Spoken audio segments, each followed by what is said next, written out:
Di Bandara Internasional Soekarno-Hatta, kerumunan orang yang sekilas pandang pun tahu bukan orang Indonesia sedang sibuk lalu lalang, membuat sulit dibedakan apakah ini Indonesia atau negara asing.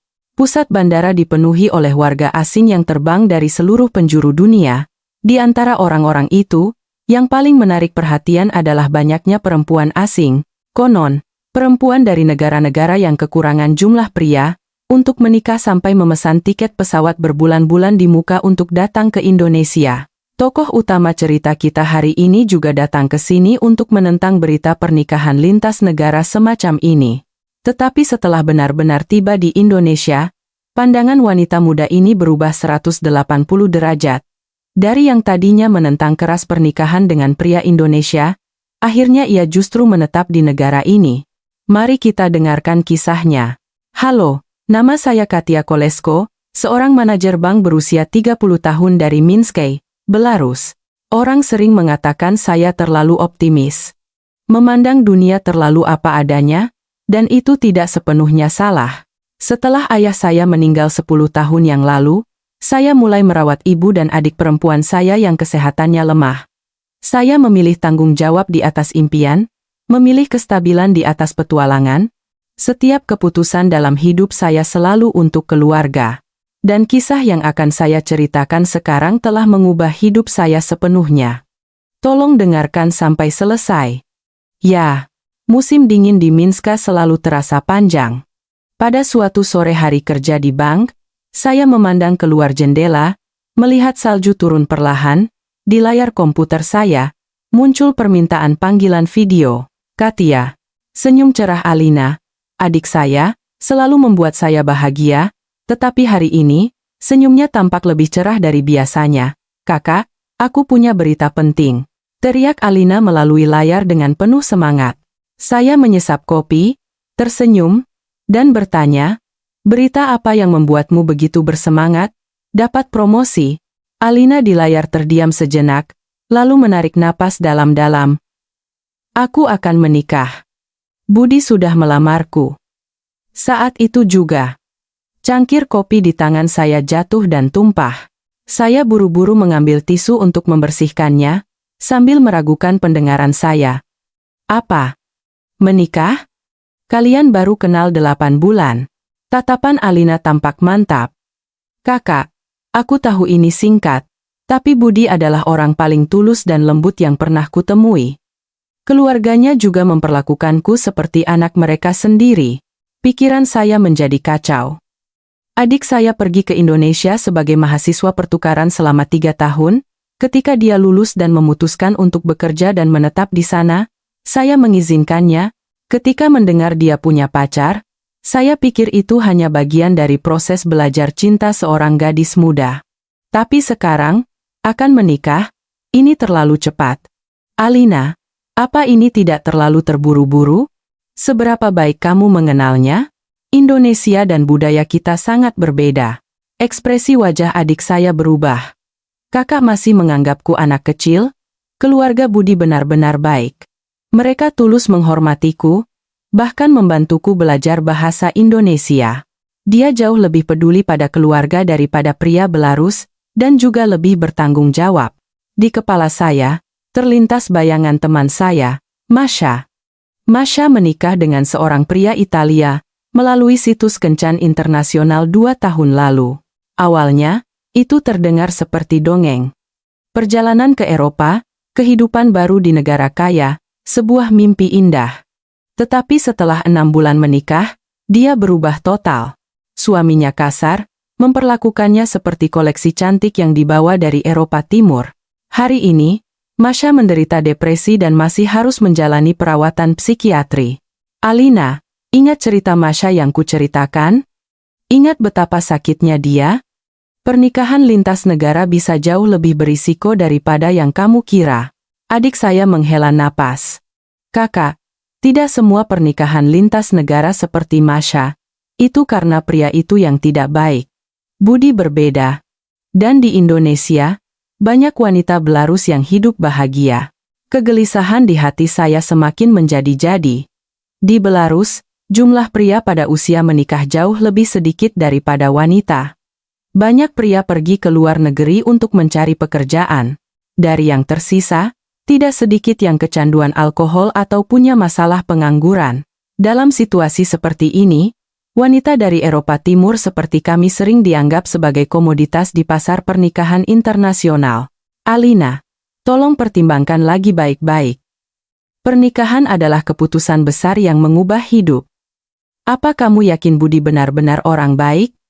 Apa kamu benar-benar bisa hidup di Indonesia selamanya? Mata Alina berkaca-kaca.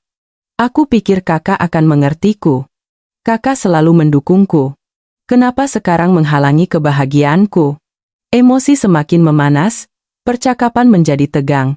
Saya pikir saya melakukannya demi kebahagiaan adik saya, tetapi Alina merasa saya sedang mengendalikan hidupnya.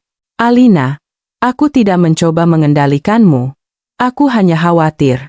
Kamu sudah lihat berapa banyak perempuan yang pergi ke luar negeri untuk mencari kehidupan yang lebih baik dan akhirnya kembali dengan luka. Kakak, situasinya sama sekali berbeda. Budi bukan orang seperti itu. Kenapa kakak tidak percaya padaku? Setelah perdebatan sengit, Alina akhirnya menutup telepon sambil menangis. Saya menghela napas panjang, memegangi kepala. Sikap keras kepala seperti ini, apakah ini cara terbaik yang bisa saya lakukan? Adik saya selalu menjadi pilar kekuatan saya, sesuatu yang berharga yang harus saya lindungi.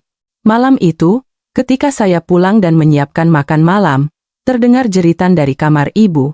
Saya bergegas masuk dan menemukan ibu memegangi dadanya, jatuh ke lantai, serangan jantung. Saat-saat menelepon ambulans dan bergegas ke rumah sakit terasa seperti waktu terlama dan paling menakutkan dalam hidup saya. Untungnya, kondisi ibu stabil setelah tiba di rumah sakit. Wajah pucat ibu di ruang perawatan menghancurkan hati saya. Selama 10 tahun setelah ayah meninggal, saya hidup untuk ibu dan Alina, melepaskan impian saya untuk masuk universitas dan bekerja di bank, bekerja siang dan malam hanya untuk pendidikan adik saya. Setelah perawat pergi, hanya kami berdua di ruangan itu. Ibu berkata dengan suara lemah, "Katia, pertengkaranmu tadi membuat ibu khawatir." Saya terkejut. "Ibu, ini semua salahku. Aku yang membuat ibu seperti ini." Ibu menggelengkan kepalanya pelan. "Ini salah ibu. Ibu terlalu membebanimu, terutama membuatmu harus berperan sebagai orang tua." Air mata mengalir di pipi saya. "Ibu, jangan berkata begitu. Aku hanya melakukan apa yang bisa kulakukan untuk keluarga." Tangan pucat ibu menggenggam tangan saya. "Katia, tentang pernikahan Alina, ibu sudah tahu. Ibu tahu alasanmu khawatir. Tapi terkadang, lebih baik melihat dengan mata kepala sendiri, menilainya sendiri." Saya merenungkan kata-kata ibu. Apakah cinta dan kekhawatiran saya pada adik saya justru menghalangi kebahagiaannya? Menilai dari cerita yang kudengar lewat telepon, Indonesia terlalu jauh bagi saya. Mungkin saya harus pergi dan melihatnya sendiri. Mata ibu berbinar. "Bagus. Kamu sudah berkorban begitu banyak untuk kami. Kali ini, demi adikmu, dan demi dirimu sendiri, cobalah pergi merasakan hal baru. Lihat seperti apa keadaannya." Setelah 2 hari lagi di rumah sakit, kondisi ibu stabil dan bisa pulang untuk pemulihan, saya mengajukan cuti panjang ke bank. Rekan kerja saya, Liza, setuju untuk menjaga ibu selama saya pergi. Ini adalah pertama kalinya, dalam 12 tahun saya meninggalkan keluarga. Malam sebelum terbang ke Indonesia, saya mengirim pesan singkat kepada Alina, "Aku akan tiba di Bandara Soekarno-Hatta besok. Kita bicara soal pernikahanmu nanti." Maaf. Adik saya langsung membalas dengan pesan yang penuh kebahagiaan, tapi saya masih merasa tidak tenang. Yang paling saya khawatirkan adalah, jika adik saya benar-benar ditipu, bagaimana saya bisa menolongnya?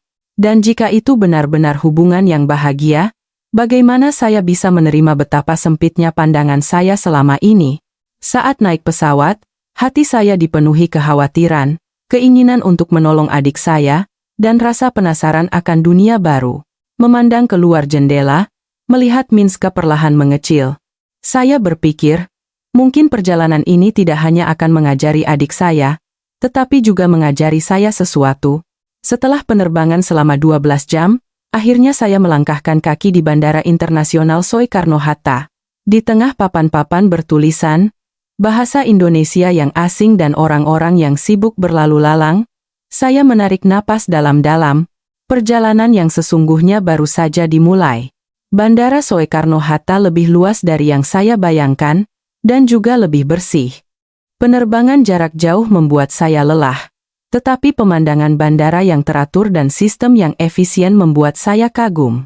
Setelah menyerahkan paspor di imigrasi, petugas menanyakan beberapa pertanyaan sederhana dalam bahasa Inggris.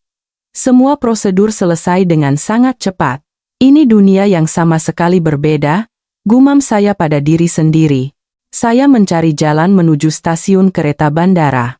Alina ada rapat penting hari ini dan tidak bisa menjemput saya. Dia menjelaskan rutenya dengan detail dan cara membeli tiket. Katanya, tiket ini bisa digunakan untuk semua jenis transportasi publik. Awalnya saya ragu. Saat naik kereta bandara Soekarno-Hatta menuju Jakarta, pemandangan di luar jendela perlahan meruntuhkan kesalahpahaman saya.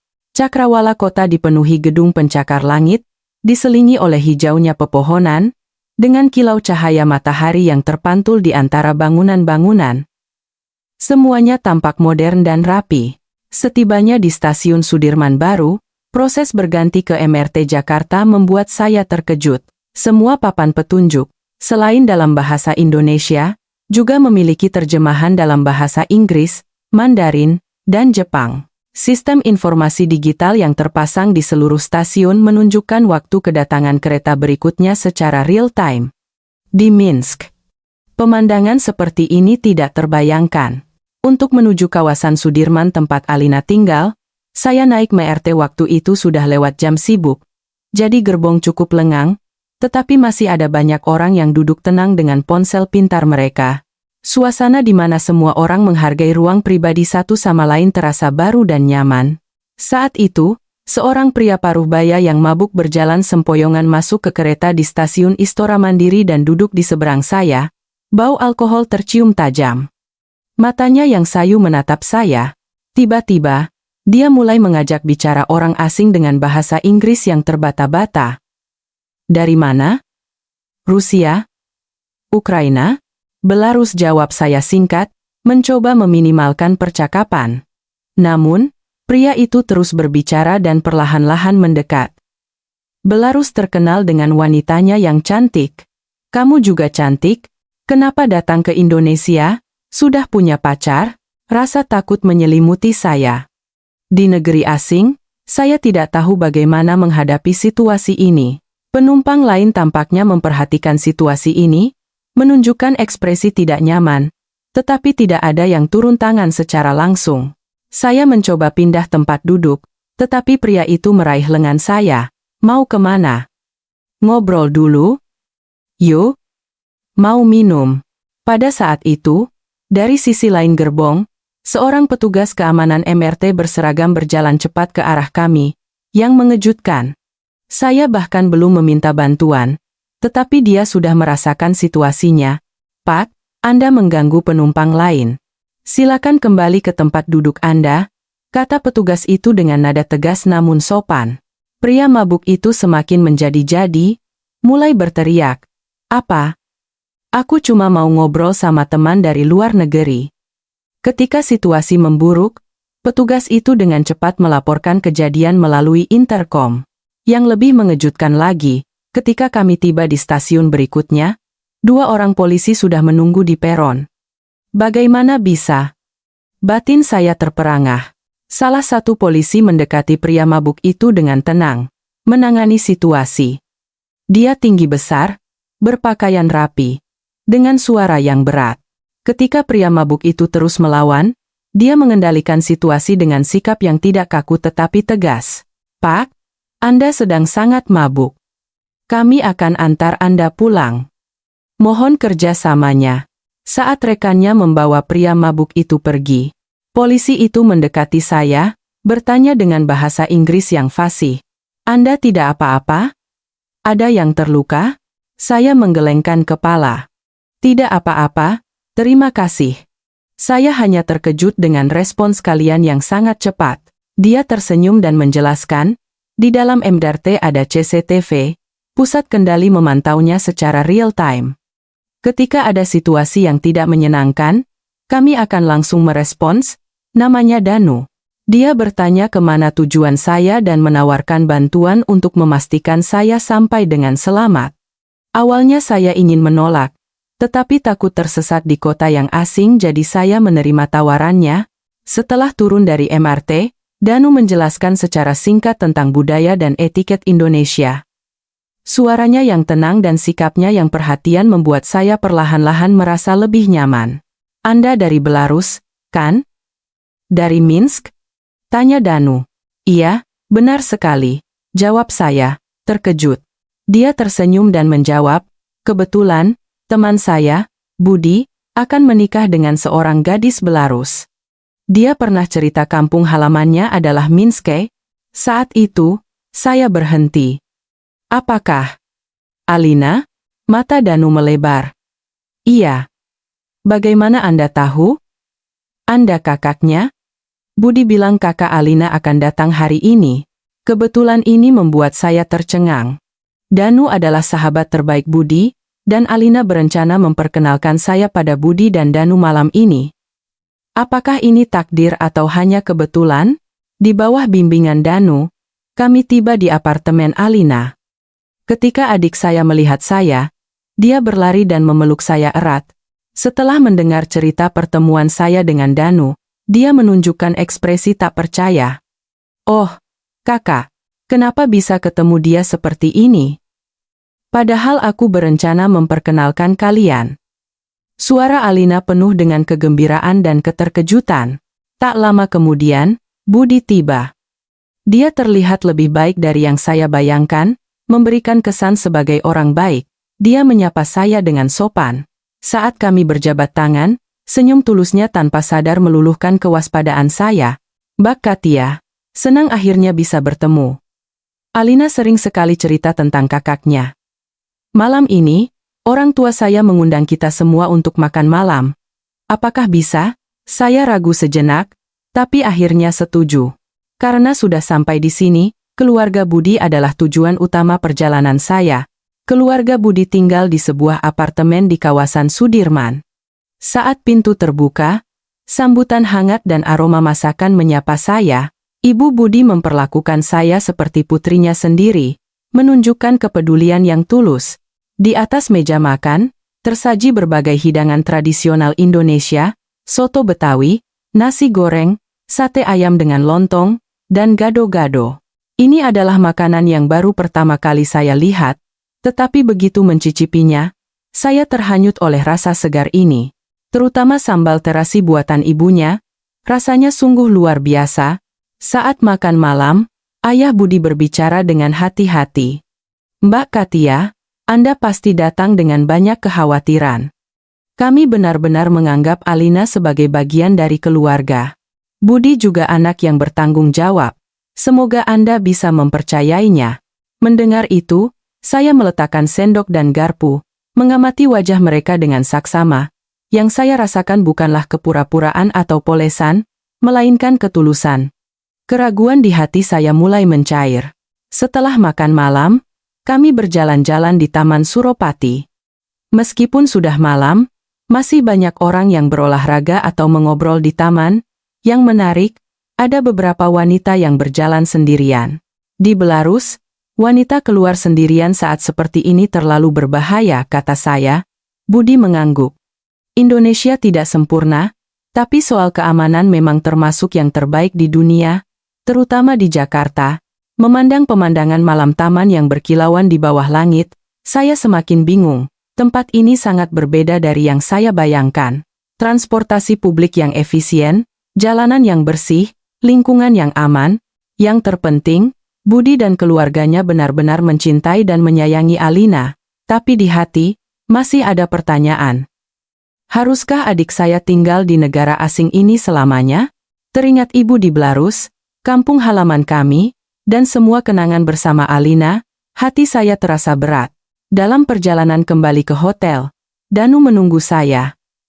Setelah dia selesai bertugas, dia berjalan bersama saya secara alami, seperti teman lama. Dia pandai berbicara, membuat saya merasa nyaman. Selain kesan pertama, apakah Indonesia seperti yang Anda bayangkan? Tanyanya. Saya menjawab jujur. Jauh lebih baik dari yang saya harapkan.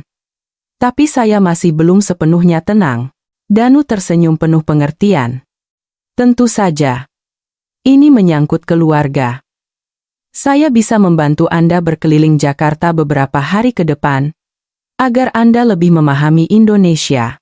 Saat berpisah di lobi hotel, saya merenungkan pengalaman hari ini. Indonesia benar-benar berbeda dari dunia yang saya kenal. Bagaimana kehidupan saya dan Alina ke depannya? Saat itu, saya tidak bisa membayangkannya. Setelah seminggu di Indonesia, saya perlahan-lahan beradaptasi dengan ritme kehidupan di sini. Tinggal di apartemen Alina, saya mengamati kehidupan sehari-harinya dari dekat. Setiap pagi, adik saya berangkat kerja dengan penuh energi dan percaya diri. Mendengar dia berbicara di telepon dengan rekan kerjanya dalam bahasa Indonesia, saya tidak bisa tidak mengaguminya.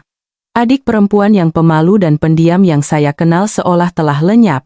Di sini, dia telah berubah menjadi pribadi yang sama sekali baru. Kakak, hari ini Danu akan membawa kita melihat kota tua dan monumen selamat datang, kata Alina saat sarapan. Dia sudah menghubungi kemarin. Mendengar nama Danu, jantung saya berdebar tak menentu. Sejak insiden di MRT itu, dia sering mengunjungi kami, membawa kami berkeliling tempat-tempat di Jakarta. Tutur katanya yang cerdas dan sikapnya yang perhatian selalu membuat saya terkesan. Sebagai seorang polisi, dia sangat bertanggung jawab, namun di saat yang sama memiliki sisi lembut dan humoris. Sesuai waktu yang dijanjikan, Danu tiba tepat waktu. Saya sudah bersiap menunggunya. Hari ini adalah hari liburnya. Seragam rapinya yang biasa berganti dengan pakaian kasual yang pas. Tanpa sadar, saya mengamatinya dengan saksama. Hari ini, Anda akan merasakan sejarah Indonesia, kata Danu sambil tersenyum. Kota tua Jakarta adalah kompleks bangunan bersejarah dengan arsitektur kolonial yang anggun, terletak di tengah hiruk-pikuk Jakarta. Dekorasi bangunan yang khas dan struktur yang kokoh kontras dengan gedung-gedung tinggi modern di sekitarnya. Danu menjelaskan sejarah museum dan kisah-kisah masa lalu Indonesia dengan detail. Di sini, banyak dipamerkan artefak-artefak bersejarah, harta karun budaya Indonesia. Penjelasannya bukan hanya sekadar panduan wisata, tetapi penuh dengan cinta dan pemahaman terhadap sejarah negaranya. Mendengarkan penjelasannya, saya jadi berpikir, seberapa banyak yang saya tahu tentang sejarah Belarus? Mungkin saya terlalu fokus pada masalah kehidupan nyata, mengabaikan kekayaan budaya dan sejarah negara saya sendiri. Saat makan siang, kami mencicipi makanan dan jajanan khas Indonesia di sebuah restoran tradisional di dekatnya. Diiringi aroma masakan Indonesia yang lembut, percakapan kami perlahan menjadi lebih dalam. Mbak Katia, apa pekerjaan Anda di Belarus? Tanya Danu. Manajer di sebuah bank, mengurus departemen kredit perorangan, jawab saya, posisi yang sangat penting. Apakah Anda menyukai pekerjaan itu? Pertanyaan itu membuat saya berpikir. Apakah saya menyukai pekerjaan saya? Saya sadar. Saya tidak pernah menanyakan pertanyaan itu pada diri sendiri. Setelah ayah meninggal, untuk menafkahi keluarga, saya hanya mencari pekerjaan demi tanggung jawab. Tidak bisa dibilang suka. Lebih seperti sesuatu yang harus dilakukan, jawab saya jujur. Tatapan Danu melembut. Lalu, apa yang pernah Anda impikan? Saya ingin menjadi dokter. Saat mengucapkan kalimat ini, suara saya bergetar. Sebelum ayah meninggal, saya sedang bersiap untuk ujian masuk fakultas kedokteran, tapi kenyataan tidak mengizinkan. Saat itu, emosi yang lama terpendam meluap.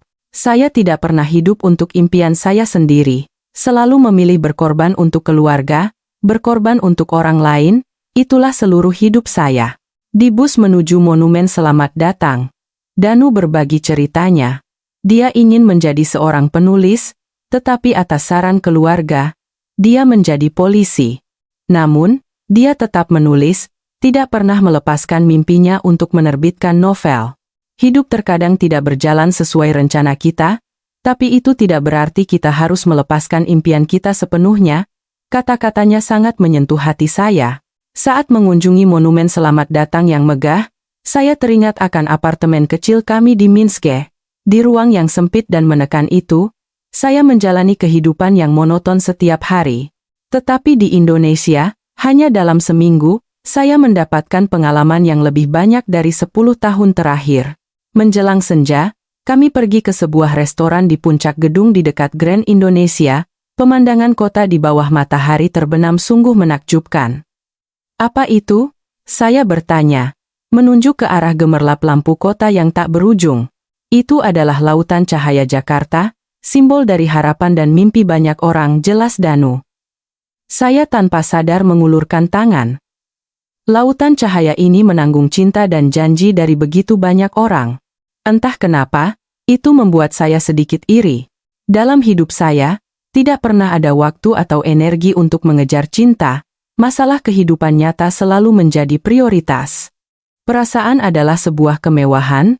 Saat kembali ke Belarus, apa rencana Anda? Pertanyaan Danu memecah lamunan saya.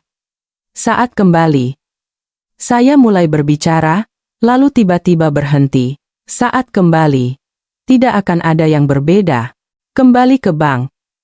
Kembali ke hari-hari yang sesak itu. Sepertinya tidak ada pilihan lain. Mungkin saya harus terus menjalani kehidupan yang sama. Setelah turun dari gedung itu, kami duduk di sebuah kafe di dekatnya. Ekspresi Danu berubah serius. Mbak Katia, sejujurnya, sejak pertama kali melihat Anda, saya sudah tertarik. Pengakuan tak terduga ini membuat jantung saya berdebar kencang. Danu melanjutkan, saya mendengar dari Alina betapa banyak Anda berkorban untuk keluarga, tapi saya pikir, terkadang kita juga harus memikirkan kebahagiaan kita sendiri. Saya tidak tahu harus menjawab apa. Hanya bisa terdiam. Perasaan seperti ini, situasi seperti ini, terlalu baru bagi saya. Menatap matanya, saya bisa merasakan ketulusannya. Saat saya sedang berpikir bagaimana harus merespons, ponsel saya berdering. Itu telepon dari Liza, teman yang menjaga ibu di Belarus. Suaranya bergetar. Katia, kondisi ibumu memburuk lagi. Beliau masuk rumah sakit. Seluruh tubuh saya terasa dingin. Berita kesehatan ibu yang kembali menurun membuat pikiran saya kosong.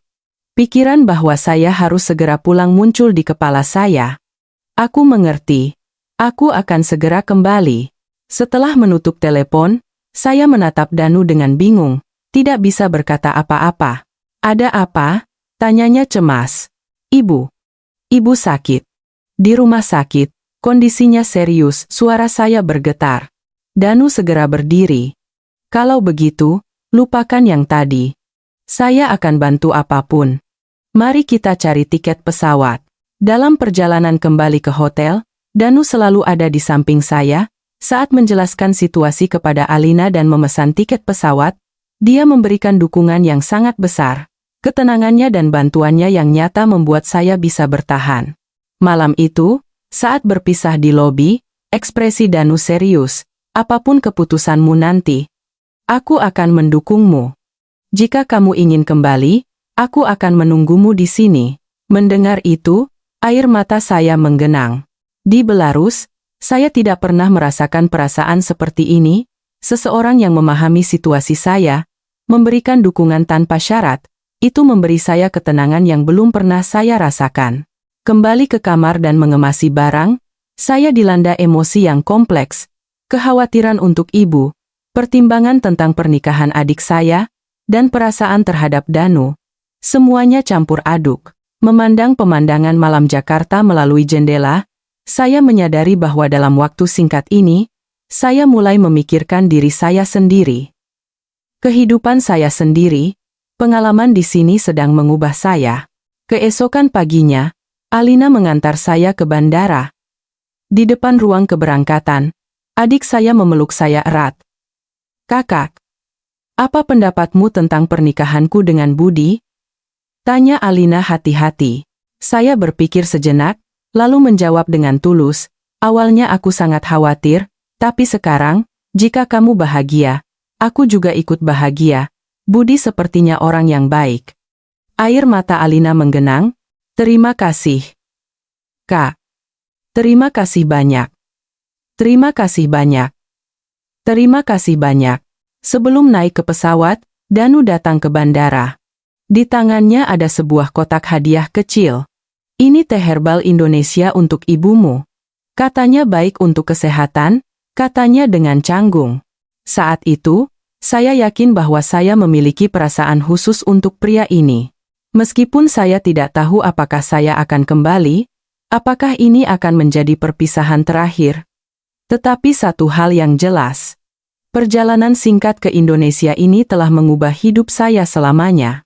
Saat pesawat lepas landas, memandang keluar jendela, saya melihat pemandangan Jakarta perlahan mengecil. Yang menanti saya adalah keputusan penting. Tanggung jawab merawat ibu, menerima pernikahan adik saya, dan mungkin mengumpulkan keberanian untuk kebahagiaan saya sendiri. Perjalanan kembali ke Belarus terasa lebih ringan daripada saat saya datang. Meskipun khawatir tentang kesehatan ibu, di lubuk hati saya, sebuah gagasan berani muncul. Mungkin saya bisa mempertimbangkan untuk pindah dan hidup di Indonesia. Gagasan ini awalnya sangat lemah, tetapi seiring pesawat mendekati Minsk, gagasan itu menjadi semakin jelas. Udara di Minsk jauh lebih dingin dan berat daripada di Jakarta. Setelah penerbangan belasan jam, saya menginjakkan kaki di tanah air. Saya langsung bergegas ke rumah sakit. Melihat wajah pucat ibu di kamar, hati saya terasa sakit. Meskipun dia menggenggam tangan saya dan tersenyum lemah, saya bisa membaca kelelahan yang lebih dalam dari matanya. Katia, kamu sudah kembali. Bagaimana kabar Alina? Suara ibu sangat pelan. Baik, Bu. Alina baik-baik saja. Jangan khawatir, saya menggenggam tangannya erat. Setelah berbicara dengan dokter yang merawatnya, situasinya menjadi jelas. Fungsi jantung ibu terus menurun dan memerlukan perawatan yang lebih khusus. Keterbatasan sistem medis Belarus adalah pendapat jujur dari dokter. Malam itu, duduk di kursi di ruang perawatan, memandangi sosok ibu yang tertidur, saya mulai berpikir keras. Perjalanan seminggu ke Indonesia terus berputar di kepala saya, percakapan dengan Danu, kehangatan keluarga Budi, dan semua kemungkinan yang saya lihat.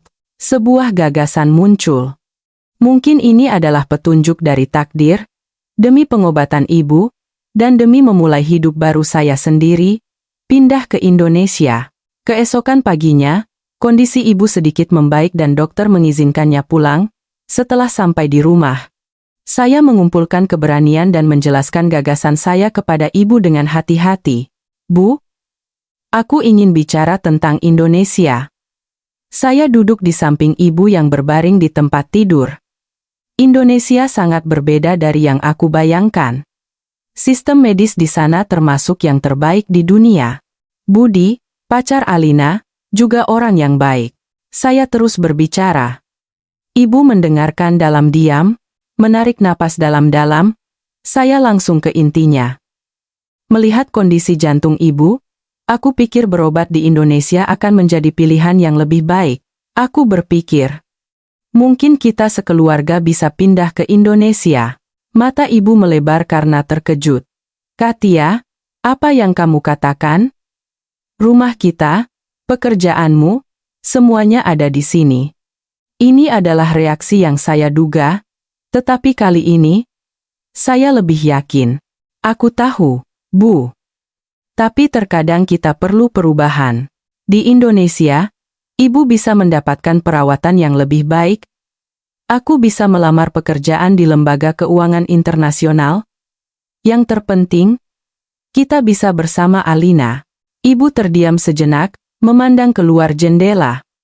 Lalu, dia perlahan berkata, apa kamu yakin gagasan ini bukan hanya karena adikmu? Saya menggeleng. Tidak. Jujur. Ini juga untuk diriku sendiri. Di Indonesia, untuk pertama kalinya aku melihat kemungkinan kehidupan yang berbeda. Aku merasa, di sana mungkin adalah tempat di mana aku bisa bahagia.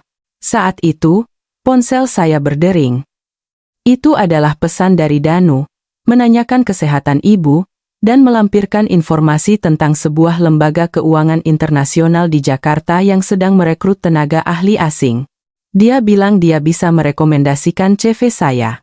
Momen kebetulan ini membuat saya merasakan kekuatan takdir. Saya menunjukkan pesan itu kepada ibu dan menjelaskan bahwa saya mungkin memiliki peluang kerja baru. Kita bisa mencobanya. Melihat bagaimana perkembangan pengobatan ibu.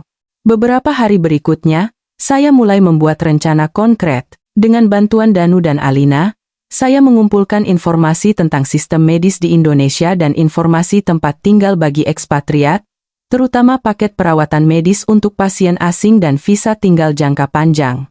Seminggu kemudian, sikap ibu berubah. Dia perlahan mulai tertarik pada informasi yang saya kumpulkan. Rumah sakit ini terkenal di dunia untuk pengobatan jantung. Ya, gumam ibu sambil melihat brosur rumah sakit, sambil menyeruput teh herbal yang saya bawa dari Indonesia. Saya dan ibu berbicara semalaman. Kekhawatiran ibu bukan hanya ketakutan meninggalkan lingkungan yang akrab, tetapi juga takut saya akan kembali mengorbankan hidup saya untuk keluarga. Katia, ibu tidak mau kamu melepaskan hidupmu lagi karena ibu? Tanyanya. Saya menjawab dari lubuk hati, kali ini berbeda, Bu. Ini bukan melepaskan hidupku, tapi memilih hidup yang baru. Mungkin. Orang yang penting bagiku juga ada di sana. Secercah pemahaman bersinar di mata ibu. Polisi itu, kan? Yang namanya Danu? Pipi saya memerah saat mengangguk. Ibu tertawa bahagia, tawa yang sudah lama tidak terdengar. Kalau begitu, cobalah. Jika kamu bahagia, ibu juga akan bahagia. Setelah keputusan dibuat, semuanya berjalan cepat. Saya mengajukan surat pengunduran diri dari bank. Lembaga keuangan internasional yang direkomendasikan Danu menerima CV saya, dan yang mengejutkan, saya mendapat kesempatan wawancara. Mereka menganggap pengalaman saya di pasar Belarus dan Eropa Timur sangat berharga. Pada hari wawancara, saya duduk dengan gugup. Meskipun menggunakan bahasa Inggris yang tidak terlalu lancar, saya mencoba dengan tulus menunjukkan pemahaman dan antusiasme saya terhadap Indonesia. Kabar baik datang 2 minggu kemudian. Saya diterima sebagai manajer bisnis Eropa Timur di cabang Jakarta. Sebelum berangkat ke Indonesia bersama ibu, saya berbicara dengan Alina, adik saya sampai menangis karena gembira. Kakak, aku tidak percaya kita akan bersama lagi. Senyum bahagia terpancar di wajah Alina. Iya. Sekarang aku bahkan bisa ikut dalam persiapan pernikahanmu, jawab saya. Pada hari keberangkatan, kesedihan meninggalkan Minska tidak sebanding dengan antisipasi untuk memulai awal yang baru. Menggenggam tangan ibu erat, memandang keluar jendela, saya tahu keputusan ini akan menjadi titik balik dalam hidup saya. Setibanya di Indonesia, Alina, Budi, dan Danu sudah menunggu kami di bandara. Saat bertemu lagi dengan Danu, jantung saya berdebar kencang seperti saat pertama kali bertemu. Senyum hangatnya menyambut kedatangan saya. Pengobatan ibu segera dimulai. Seorang spesialis jantung terkemuka di RSCM menangani kondisinya. Awalnya, ketidakbiasaan dengan lingkungan dan bahasa menimbulkan ketidaknyamanan, tetapi pusat dukungan pasien internasional di rumah sakit menyediakan layanan penerjemah, sangat mengurangi kesulitan. Yang mengejutkan, ibu beradaptasi dengan kehidupan di Indonesia lebih cepat dari saya. Di taman dekat rumah sakit, dia berkenalan dengan beberapa lansia Indonesia yang bisa berbahasa Rusia. Setiap pagi mereka berolahraga bersama. Dokter pun senang dengan perkembangan kondisi ibu. Saya sendiri perlahan-lahan beradaptasi dengan lingkungan kerja baru. Meskipun awalnya menghadapi kesulitan karena perbedaan bahasa dan budaya, perhatian rekan kerja dan usaha saya sendiri membuat saya perlahan-lahan mengatasi rintangan, terutama saat menangani transaksi keuangan dari Belarus dan negara-negara Eropa Timur lainnya. Saya merasa pengalaman dan pengetahuan saya benar-benar berharga. Hubungan dengan Danu juga semakin erat secara alami. Setiap akhir pekan, kami menjelajahi tempat-tempat tersembunyi di Jakarta bersama. Kadang-kadang, Kami membaca tulisannya bersama. Dia mengajari saya bahasa Indonesia, dan saya mengajarinya beberapa kata dalam bahasa Rusia. Dalam proses mempelajari budaya dan bahasa satu sama lain, hati kami semakin dekat. Setelah 6 bulan hidup di Indonesia, pernikahan Alina dan Budi dilangsungkan. Ini adalah acara yang indah, memadukan tradisi Indonesia dengan gaya Barat. Saya dan ibu duduk di barisan depan, memandangi pengantin yang bahagia. Alina, dalam balutan busana pengantin adat Sunda, berjalan dengan anggun, seperti seorang putri dalam dongeng. Putri kecilku cantik sekali, kata ibu sambil berlinang air mata. Melihat kondisi ibu yang jauh membaik, saya sekali lagi yakin bahwa keputusan ini benar.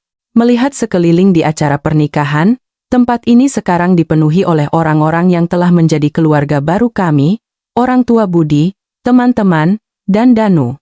Beberapa bulan yang lalu, saya tidak pernah membayangkan ini. Saat resepsi, Danu diam-diam mendekati saya. Dia menggenggam tangan saya dengan lembut, membawa saya ke taman. Di bawah langit malam, dia memberikan sebuah kotak kecil. Saat dibuka, di dalamnya ada sebuah cincin yang indah. Ini bukan lamaran, hanya sebuah janji. Aku ingin menghabiskan lebih banyak waktu denganmu, suara Danu hangat dan tulus. Saya terdiam karena terharu. Di negeri asing ini, saya mendapatkan hadiah yang tak terduga. Kesehatan ibu, kebahagiaan adik saya, dan cinta dalam hidup saya sendiri. Saat mengenakan cincin itu, saya merasakan kebahagiaan sejati untuk pertama kalinya. Memilih kebahagiaan diri sendiri bisa menjadi berkah bagi seluruh keluarga. Pengorbanan bukan lagi satu-satunya cara untuk menunjukkan cinta. Keberanian untuk mencari kebahagiaan diri sendiri adalah bentuk cinta yang lain. Menggenggam tangannya erat, saya yakin tanpa ragu, Indonesia bukan lagi negeri asing. 6 bulan kemudian, suatu pagi saat bersiap-siap untuk bekerja, saya menerima pesan dari Danu. Malam ini ada waktu, ada hal penting yang ingin kubicarakan. Pesan singkat itu membuat jantung saya berdebar kencang. Hubungan saya dengan Danu telah berkembang dengan stabil selama beberapa bulan terakhir, tetapi dia tidak pernah mengajak saya bicara secara resmi seperti ini. Tentu, ada waktu. Ada apa? Balas saya, dengan sedikit cemas di hati. Tidak ada yang serius, hanya ingin bicara tentang masa depan. Kita bertemu jam 7 di restoran tepi sungai. Sepanjang hari, pikiran saya melayang. Rekan kerja memperhatikan saya yang tidak fokus, bahkan bercanda bertanya apakah saya akan dilamar. Meskipun saya menolaknya dengan senyuman, di dalam hati saya benar-benar mengharapkan kemungkinan itu. Saya dan Danu sudah saling kenal selama hampir setahun. Kebaikannya, kecerdasannya, dan semangat hidupnya telah membuat saya jatuh cinta. Bersamanya, saya menemukan rasa aman dan memiliki yang belum pernah saya rasakan sebelumnya. Yang lebih penting, dia mendorong saya untuk mengejar impian saya sendiri. Saya mulai menjadi relawan di sebuah organisasi nirlaba yang berhubungan dengan medis, menyambung kembali impian medis yang terpaksa saya tinggalkan saat muda. Saya dan Danu sering menjelajahi setiap sudut Jakarta bersama, dari pasar kaget yang ramai hingga keheningan kawasan puncak. Setiap perjalanan membuka sisi baru kota ini bagi saya. Seiring waktu, Indonesia bukan lagi negeri asing, melainkan benar-benar menjadi rumah saya. Setelah pulang kerja untuk berganti pakaian, ibu langsung bisa membaca suasana hati saya. Kondisinya sekarang jauh lebih baik daripada saat di Belarus, pipinya merona dan penuh semangat. Hari ini kamu terlihat sangat bersemangat. Janji bertemu dengan Danu, saya mengangguk malu-malu. Katanya ada hal penting yang mau dibicarakan. Ibu bisa tebak apa itu? Ibu mengedipkan mata. Ingat, apapun yang dia lakukan, kamu harus mendengarkan kata hatimu. Mengenakan gaun yang telah saya pilih dengan cermat, saya tiba di restoran tepat jam 7 malam. Danu sudah menunggu di sana, mengenakan setelan jas formal yang belum pernah saya lihat sebelumnya, terlihat lebih tampan dari biasanya. Di atas meja, ada setangkai mawar merah dan sebuah kotak beludru kecil. Melihat kotak itu, jantung saya hampir berhenti berdetak. Apakah ini benar-benar lamaran? Kamu cantik sekali. Danu berdiri dan menarik kursi untuk saya. Terima kasih sudah datang. Makan malam berjalan lancar. Kami berbicara tentang pekerjaan, keluarga, dan film yang baru kami tonton. Tapi saya bisa merasakan Danu sedikit gugup, matanya sesekali melirik ke kotak kecil itu. Setelah hidangan penutup tiba, Danu menarik napas dalam-dalam dan mengambil kotak itu. Katia, mengenalmu adalah hal terbaik dalam hidupku. Selama setahun terakhir, aku semakin yakin bahwa kamulah orang yang ingin kuhabiskan sisa hidupku bersamanya. Dia membuka kotak itu.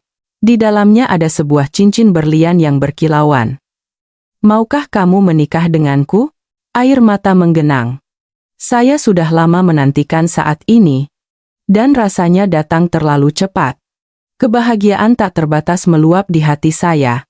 Bibir saya terbuka, siap untuk mengatakan ya, ketika ponsel saya tiba-tiba berdering. Itu dari Alina. Dalam situasi normal, saya akan membiarkannya masuk ke pesan suara, tetapi naluri saya mengatakan telepon ini penting. Maaf, aku harus mengangkatnya, kata saya kepada Danu dengan menyesal. Dia mengangguk mengerti. Kakak. Suara Alina terisak. Ibu. Ibu pingsan. Sekarang dia resiem. Kata dokter kondisinya serius. Rasa dingin langsung menjalar ke tulang punggung saya. Saya buru-buru menutup telepon, saya menatap Danu dengan bingung, tidak bisa berkata apa-apa. Ada apa? Tanyanya cemas. Ibu. Ibu pingsan. Di rumah sakit, kondisinya serius, suara saya bergetar. Danu segera berdiri, memasukkan kembali cincin itu ke sakunya. Kita ke rumah sakit sekarang. Jangan khawatir, jawabanmu bisa menunggu. Dalam perjalanan ke rumah sakit, Danu menggenggam tangan saya erat, memberikan kekuatan dalam diam. Tapi pikiran saya kacau, dipenuhi kekhawatiran dan rasa bersalah. Pemeriksaan kesehatan ibu sebelumnya semua normal, kenapa tiba-tiba menurun drastis? Apakah saya terlalu egois dan mengabaikan kesehatannya? Lampu di koridor rumah sakit terang dan dingin. Alina dan Budi sudah ada di sana. Ekspresi mereka membuat hati saya tenggelam. Dokter bilang gagal jantung. Isak Alina. Mereka sedang menanganinya. Beberapa jam berikutnya terasa seperti mimpi buruk. Kami duduk menunggu dengan cemas di ruang tunggu. Danu ada di samping saya sepanjang waktu. Tapi pikiran saya melayang jauh. Jika saya kehilangan ibu, bagaimana saya bisa menghadapinya? Bukankah tujuan saya membawanya ke Indonesia bukan untuk ini? Akhirnya, dokter keluar dengan ekspresi serius. Kami berhasil menstabilkan kondisinya untuk sementara. Tapi ibu Anda perlu operasi penggantian katup jantung. Mengingat usia dan kondisi fisiknya, risikonya sangat tinggi. Berapa tingkat keberhasilannya? Tanya saya dengan suara bergetar. Sekitar 60%, jawab dokter jujur. Tapi jika tidak dioperasi, kondisinya akan terus memburuk. Memandang ibu yang terbaring di ranjang perawatan intensif dengan selang di mana-mana, saya merasa dunia berputar. Keputusan ini terlalu besar. Menyangkut hidup dan mati. Saya butuh waktu untuk mempertimbangkannya, kata saya pada dokter. Lalu, saya menoleh ke Danu. Maaf soal tadi malam. Dia memotong. Jangan pikirkan itu. Sekarang yang terpenting adalah ibumu. Aku akan selalu mendukungmu. Apapun keputusanmu. Dalam perjalanan pulang, Danu menawarkan untuk menemani saya, tapi saya menolak. Saya perlu waktu sendiri untuk berpikir. Berbaring di tempat tidur, saya tidak bisa tidur. Risiko operasi sangat tinggi. Tapi jika tidak ada pilihan lain, dan biaya pengobatan juga menjadi masalah. Meskipun pekerjaan saya memiliki asuransi, biaya operasi tingkat tinggi seperti ini melebihi batas pertanggungan. Yang lebih menyakitkan adalah pertanyaan di lubuk hati saya, apakah membawa ibu ke Indonesia adalah sebuah kesalahan? Jika kami tetap di Belarus, apakah dia akan lebih aman? Apakah keputusan egois? Saya justru menyakitinya. Setelah malam tanpa tidur, saya pergi ke rumah sakit pagi-pagi untuk menemui ibu. Dia sudah sadar. Meskipun lemah, kesadarannya penuh. Katia, katanya pelan. Jangan khawatir. Aku sudah bicara dengan dokter. Aku mau dioperasi. Saya menggenggam tangannya. Bu, risikonya terlalu tinggi. Mungkin kita harus mempertimbangkan pilihan lain, atau bahkan kembali ke Belarus, ibu menggeleng tegas. Setiap hari di sini adalah hari paling bahagia dalam hidupku. Melihatmu dan Alina menemukan cinta, aku tidak butuh apa-apa lagi. Air mata mengalir di pipi saya. Tidak, Bu. Ibu akan selamat. Aku akan mencari cara untuk membayar operasinya. Aku tidak akan menyerah. Setelah keluar dari ruang perawatan, saya segera menghubungi bank untuk mengajukan pinjaman, tetapi karena saya baru bekerja di Indonesia, batas pinjaman yang disetujui tidak cukup. Saya bahkan mempertimbangkan untuk menjual rumah di Belarus. Tetapi itu butuh waktu, sementara kondisi ibu tidak bisa menunggu. Di saat saya putus asa, Danu datang ke rumah sakit dengan berita tak terduga. Aku sudah bicara dengan Budi. Katanya kita sudah menemukan jalan keluar. Kamu ingat aku pernah cerita tentang temanku yang seorang ahli bedah jantung. Dia bersedia melakukan operasi dan memberikan potongan biaya yang besar. Selain itu, ayah Budi adalah anggota dewan direksi rumah sakit. Dia akan mengalokasikan dana khusus untuk membantu. Saya menatapnya dengan tercengang. Bagaimana ini mungkin? Di Indonesia, kami sangat menghargai keluarga.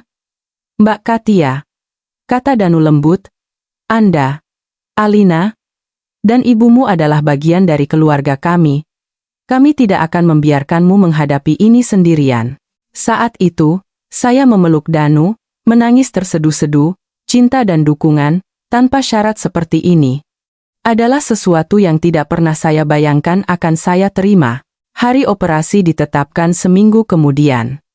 Selama waktu ini, saya tinggal di rumah sakit untuk menemani ibu. Danu datang setiap hari, membawa makanan, buku, dan dukungan yang tak ada habisnya. Alina dan Budi bergantian menjaga, memastikan ibu tidak pernah sendirian. Malam sebelum operasi, setelah semua orang pergi, ibu menggenggam tangan saya. Matanya memancarkan kebijaksanaan. Katia, apapun hasilnya besok, ibu ingin kamu tahu bahwa datang ke Indonesia adalah keputusan terbaik yang pernah ibu buat. Melihatmu dan Alina menemukan cinta, ibu tidak menginginkan apa-apa lagi. Dia berhenti sejenak. Danu sudah melamarmu, kan? Mata saya terbelalak. Bagaimana ibu tahu? Ibu tersenyum. Ibu adalah ibu. Ibu tahu segalanya. Kamu sudah menerimanya? Belum, bisik saya pelan. Terima saja, kata ibu dengan yakin. Dia pria yang baik, dia akan membuatmu bahagia. Kamu pantas mendapatkan kehidupan dan kebahagiaanmu sendiri. Keesokan harinya, operasi berlangsung selama 6 jam. Itu adalah penantian terpanjang dalam hidup saya. Danu ada di samping saya sepanjang waktu, menggenggam tangan saya, memberikan kekuatan dalam diam. Akhirnya, dokter keluar dari ruang operasi, lelah tapi tersenyum, operasi berhasil. Ibumu adalah pejuang sejati. Beliau akan pulih. Mendengar berita itu, kaki saya lemas. Untungnya, Danu menopang saya, kegembiraan, kelegaan, dan rasa syukur meluap. Malam itu, di taman kecil dekat rumah sakit, saya memberitahu Danu tentang lamarannya. Jawabanku adalah ya. Aku mau menikah denganmu. Krisis ini membuat saya mengerti betapa rapuhnya hidup, dan betapa berharganya cinta. Senyum cerah terpancar di wajahnya. Dia mengeluarkan cincin itu lagi, memasangkannya dengan hati-hati di jari saya. Aku berjanji akan melakukan segalanya untuk membuatmu bahagia, katanya. Kita akan menghadapi semua tantangan hidup bersama. Di bawah langit malam, kami berjanji untuk hidup bersama selamanya. Pada saat ini, saya akhirnya mengerti. Rumah yang sebenarnya bukan hanya sebuah tempat, tetapi perasaan memiliki, perasaan dicintai dan diterima. Dari Minsk ke Jakarta, dari keraguan menjadi penerimaan, dari tanggung jawab menjadi cinta. Perjalanan saya penuh dengan lika-liku tak terduga, tetapi setiap langkah membawa saya ke tempat yang lebih baik, kehidupan yang lebih baik. Di bawah sinar matahari Indonesia, di bawah pelukan orang-orang yang saya cintai, Saya akhirnya mengerti. Terkadang, petualangan terbesar adalah mengejar kebahagiaan diri sendiri, dan keberanian terbesar adalah mengizinkan diri sendiri untuk dicintai. Setelah kemeriahan pernikahan berlalu, kehidupan baru kami perlahan-lahan menjadi normal. Saya dan Danu membeli sebuah apartemen kecil di dekat sungai, tidak jauh dari rumah ibu dan Alina. Apartemennya tidak besar, tetapi memiliki balkon yang menghadap pemandangan kota. Di malam hari, kami bisa menyaksikan gemerlap lampu Jakarta. Ini adalah rumah impianku, kata saya kepada Danu saat kami pindah di hari pertama. Dia memeluk saya, berkata, selama bersamamu, dimanapun adalah rumah. Tahun pertama setelah menikah penuh dengan penyesuaian dan kejutan. Dua orang dari latar belakang budaya yang berbeda hidup bersama, ada manisnya dan ada tantangannya. Danu harus beradaptasi dengan cara saya yang blak-blakan ala Belarus, sementara saya harus memahami cara komunikasi orang Indonesia yang cenderung tidak langsung dan halus. Dalam budaya kami, terkadang kata bagus bisa berarti kurang bagus, jelas Danu suatu kali. Ketika orang Indonesia mengatakan lumayan, itu biasanya berarti mereka sangat puas. Perbedaan budaya seperti ini seringkali menimbulkan kesalahpahaman yang lucu, tetapi juga menjadi bumbu dalam hubungan kami. Komunikasi setelah setiap kesalahpahaman membuat kami semakin memahami dunia satu sama lain. 3 bulan setelah menikah, saya mendapat kesempatan untuk beralih karier. Universitas Indonesia membuka program kedokteran lintas budaya khusus untuk orang-orang yang memiliki hasrat dalam pelayanan medis, tetapi tidak memiliki latar belakang medis formal. Program 2 tahun ini akan menghasilkan penerjemah medis dan koordinator budaya berlisensi untuk membantu pasien asing mendapatkan perawatan di negara ini. Kamu harus mendaftar. Danu mendorong saya tanpa ragu. Ini sesuai dengan hasrat dan keahlianmu. Setelah melalui persaingan ketat, saya berhasil diterima. Itu berarti saya harus terus bekerja di industri keuangan, sambil menggunakan waktu malam dan akhir pekan untuk belajar. Jadwalnya sangat padat, tetapi setiap kali saya magang di rumah sakit, membantu pasien asing yang tidak mengerti bahasa berkomunikasi dengan dokter, semua kelelahan terasa sepadan. Kamu tahu, seorang pasien dari Rusia berkata kepada saya, kamu tidak hanya menerjemahkan kata-kata dokter, kamu menerjemahkan harapan saat sakit di negeri orang. Tidak ada yang lebih menenangkan daripada mendengar bahasa ibumu. Momen-momen seperti ini membuat saya yakin bahwa jalan ini adalah pilihan yang tepat. Karier Danu juga mengalami perkembangan baru. Dia akhirnya menyelesaikan novel pertamanya, sebuah cerita yang memadukan mitos rakyat Indonesia dan romansa modern, yang tak terduga. Novel ini tidak hanya populer di Indonesia, tetapi juga diterjemahkan ke dalam beberapa bahasa, termasuk bahasa Rusia. Coba bayangkan, katanya dengan takjub, bukuku akan dibaca di negaramu, dunia ini benar-benar kecil. Melihat kebahagiaannya sebagai seorang penulis, saya merasa sangat bahagia. Kami berdua menjadi orang yang lebih baik karena dukungan satu sama lain. Kesehatan ibu tetap stabil. Dia bukan lagi hanya seorang pasien yang harus dirawat, tetapi telah menjadi bagian dari komunitas. Dia bergabung dengan klub lansia ekspatriat lokal, mengikuti berbagai kegiatan bersama para pensiunan dari seluruh dunia. Dia bahkan mulai belajar bahasa Indonesia. Meskipun kemajuannya lambat, dia sangat menikmatinya. Kamu tahu, kemarin aku ke pasar sendiri, menawar dengan pedagang semuanya pakai bahasa Indonesia. Katanya dengan bangga, mereka semua bilang logatku lucu. Alina dan Budi juga memasuki babak baru dalam hidup mereka.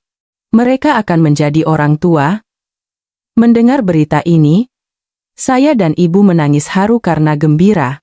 Aku akan menjadi tante. Aku tidak percaya, kata saya. Aku akan menjadi nenek. Ibu juga sangat bahagia. Siapa sangka aku akan punya cucu di Indonesia. Selama kehamilannya, Alina membutuhkan teman lebih dari sebelumnya. Kami bergantian menemaninya, mengantarnya periksa kehamilan, menyiapkan perlengkapan bayi, 2 tradisi pengasuhan anak yang berbeda, Indonesia dan Belarus, seringkali berbenturan dalam percakapan kami, menimbulkan tawa dan pemikiran yang mendalam. Di Belarus, kami percaya wanita hamil tidak boleh menonton film horor, nanti anaknya penakut, kata ibu dengan serius. Di Indonesia, kami percaya wanita hamil tidak boleh menggunakan gunting, nanti anaknya lahir dengan cacat, balas ibu Budi tak kalah serius. Alina hanya tersenyum dan menggelengkan kepala mendengar cerita-cerita ini. Aku rasa anakku akan menjadi bayi yang paling terlindungi, dengan restu dari dua budaya. Di hari-hari menantikan kehidupan baru ini, saya sering memikirkan masa depan saya sendiri. Saya dan Danu juga membicarakan rencana memiliki anak, tetapi memutuskan untuk menunggu 1 atau 2 tahun lagi, sampai pelatihan medis saya selesai. Kita punya banyak waktu, Danu selalu menenangkan saya. Selesaikan dulu impian kariermu. Pengertian dan dukungannya membuat saya sekali lagi bersyukur takdir telah membawa saya ke sisinya. 2 bulan sebelum ulang tahun pernikahan kami, saya mendapat kejutan istimewa. Aplikasi saya diterima di sebuah program promosi kesehatan masyarakat di salah satu rumah sakit ternama di Jakarta.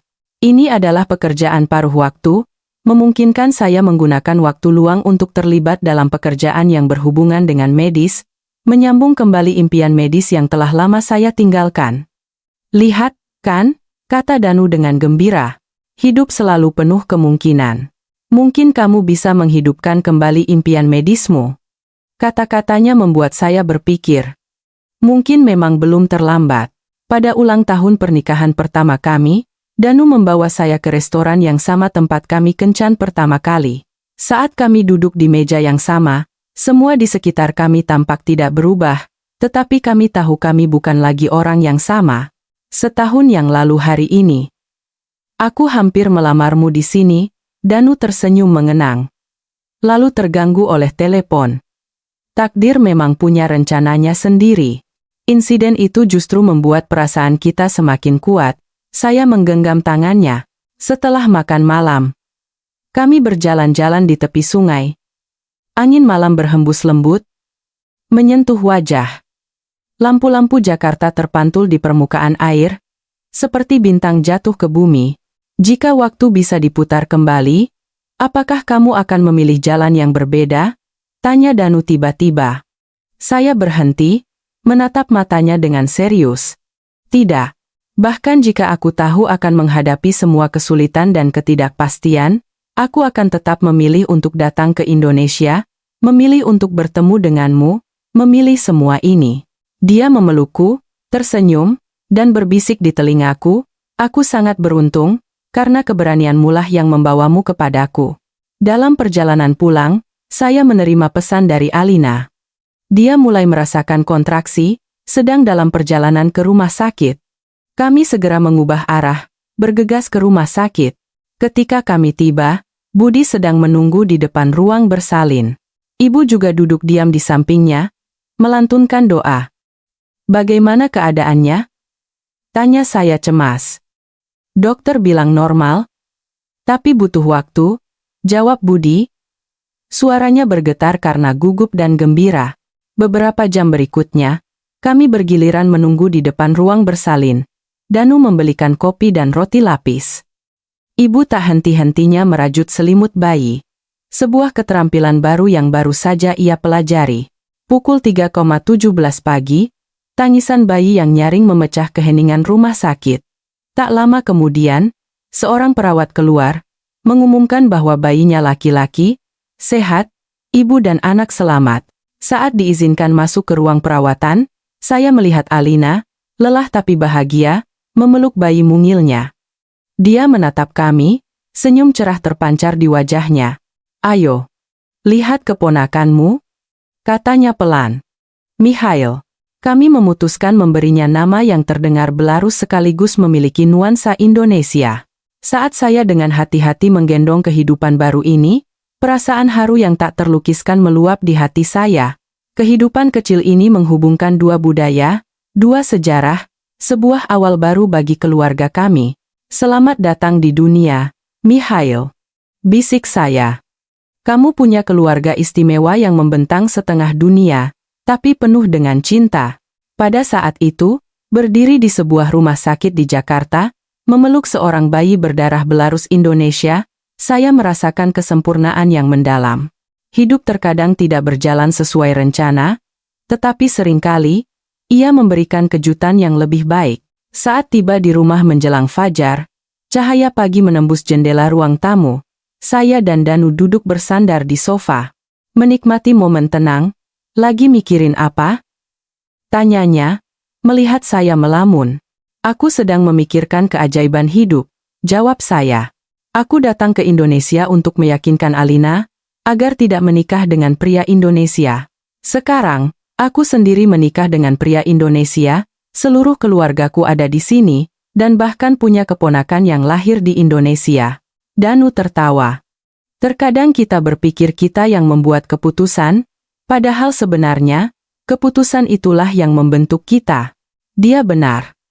Bertahun-tahun yang lalu, saya datang ke Indonesia untuk melarang adik saya menikah. Hari ini, saya tidak hanya menemukan cinta sejati, tetapi juga membangun identitas dan misi baru di negeri ini. Dari keraguan menjadi pemahaman, dari ketakutan menjadi keberanian, dari tanggung jawab menjadi cinta. Hati saya telah menempuh perjalanan yang lebih jauh dari sekadar geografi. Terima kasih. Ya, saya menyandarkan kepala di bahu Danu. Terima kasih untuk apa? Tanyanya heran. Terima kasih telah menunjukkan kemungkinan cinta. Terima kasih telah mendukungku mengejar mimpiku. Terima kasih telah membantuku mendefinisikan kembali arti rumah. Dia mencium kening saya dengan lembut. Itu adalah kehormatan bagiku. Di luar jendela, langit Jakarta perlahan-lahan menjadi terang. Hari baru akan dimulai di kota yang dulu asing ini, yang sekarang penuh dengan cinta dan harapan. Saya, Danu, dan keluarga kami akan terus menulis kisah kami. Kisah cinta yang melintasi budaya. Kisah keberanian dan pertumbuhan. Kisah tentang menemukan rumah yang sejati.